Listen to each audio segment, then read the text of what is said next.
Hello everyone, welcome back to the revision series. We have another question today. Let us solve. An organic compound X with molecular formula C3H8O on reaction with copper-based catalyst gives compound Y which reduces tolerance reagent. तो tolerance reagent पढ़ते ही हमें समझ जाना चाहिए. Tolerance test देते हैं aldehydes, यानी कि जो compound Y है this must be an aldehyde. अब ये Y हमको मिला किससे? Y हमें X से मिला जब हमने X की रिएक्शन करवाई विद कॉपर बेस्ड कैटलिस्ट. अब ये जो कॉपर बेस्ड कैटलिस्ट है this is an oxidising agent. तो अल्कोहल को एल्डिहाइड में चेंज करने के लिए हमारे पास तीन कैटलिस्ट होते हैं मेनली जो हम यूज करते हैं. One is PCC, one is CrO3 and the third one is copper at a temperature of 573 kelvin. तो ये जो कॉपर है ये ऑक्सीडाइज करेगा किसको? अल्कोहल को इनटू एल्डिहाइड. तो यानी कि जो हमारा कंपाउंड X है this must be an alcohol. अब इसका मॉलिक्यूलर फॉर्मूला दे रखा है C3H8O. तो यहां से क्या अल्कोहल मिलेगा? तो it must be CH3 CH2 CH2OH. अब ये ऐसा कंसिडर कर लेते हैं, बाकी अगर कोई ब्रांचिंग वगैरह होगी आगे हमें समझ में आ जाएगा. तो अगर हम इसको X कंसिडर कर लेते हैं तो ये बोलते हैं कि X की रिएक्शन जब हम लोग कॉपर बेस्ड कैटलिस्ट के साथ करवा रहे हैं द टेम्परेचर इज 573 केल्विन. तो ये जो अल्कोहल है this gets changed into oxidise हो जाता है इनटू एल्डिहाइड. तो यहाँ पे टोटल तीन कार्बन है, तीन ही कार्बन का एल्डिहाइड हमको मिलेगा which is CH3 CH2 CHO. Clear. अब उसके आगे बोलते हैं X on reaction with sodium metal. तो ये जो X है CH3 CH2 CH2OH इसकी रिएक्शन अगर हम सोडियम मेटल के साथ करवाएं. अब सोडियम क्या करेगा? हाईली एक्टिव मेटल होता है, ये हाइड्रोजन को डिस्प्लेस कर देगा. ठीक है. तो हमें जो प्रोडक्ट मिलेगा that will be CH3 CH2 CH2ONA. Hydrogen यहां से अलग हो जाएगा. जैसे कि X on reaction with sodium metal gives Z. तो ये हो जाना चाहिए Z.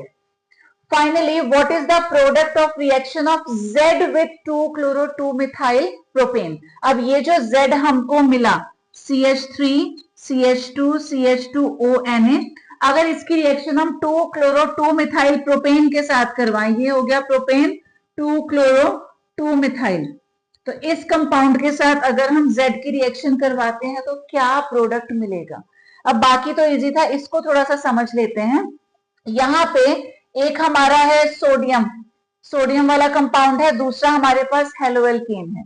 तो ये अगर आप ऑब्जर्व करें दिस इज RX प्लस रोना. ये हो गया RX alkyl halide plus RONA रोना. तो ये होती है हमारी Williamson synthesis which is for this synthesis या प्रिपरेशन ऑफ ईथर्स. तो ध्यान रखना कहीं भी RX प्लस रोना आपको नजर आएगा तो ये होता है विलियमसन सिंथेसिस, इससे प्रोड्यूस होते हैं ईथर्स. लेकिन यहाँ एक छोटी सी प्रॉब्लम है. प्रॉब्लम यह है कि जब भी हम विलियमसन सिंथेसिस की बात करते हैं उसकी एक कंडीशन होती है.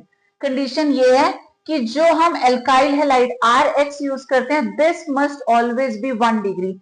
ये प्राइमरी होना चाहिए. जो रोना वाला पार्ट है इसमें ब्रांचिंग होगी तो उससे कोई प्रॉब्लम नहीं है.